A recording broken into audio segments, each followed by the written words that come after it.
თავი მე-6.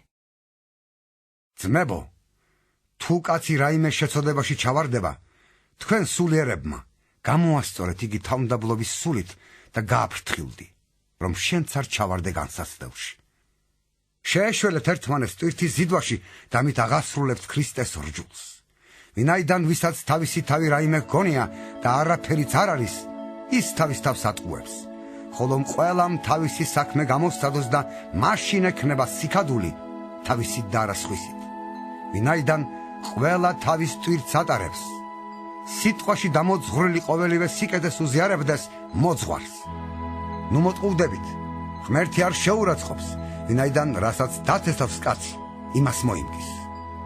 ვინც თავის ხორცისთვის თესავს, ხორცისგან მოიმკის ხრწნილებას, ხოლო ვინც სულისთვის თესავს, სულისგან მოიმკის მარადიულ სიცოცხლეს. სიკეთის კეთება ნუ მოგვეწყინება, რადგან თავის დროზე მოვიმკით, თუ არ მოვდუნდებით.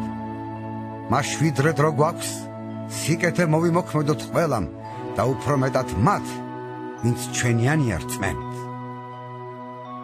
ნახეთ რამხელა წერილი მოგწერეთ ჩემი ხელით. ხორცით განდიდების მსურველები გაიძულებენ წინადაცვეთას მხოლოდ იმიტომ, რომ ქრისტეს ჯვრისთვის არიდევნებოდნენ. ვინაიდან თვით წინადაცვეთილებიც არ იცავენ რჯულს, ოღონდ უნდათ რომ წინა დაიცვითოთ, რათა თქვენი ხორცით დაიკვეხო. მე კი თუ დავიკვეხო, მხოლოდ ჩვენი უფლის იესო ქრისტეს ჯვრით, რომლითაც წუთისოფელი ჯვარცმულია ჩემთვის და მე წუთისოფლისთვის.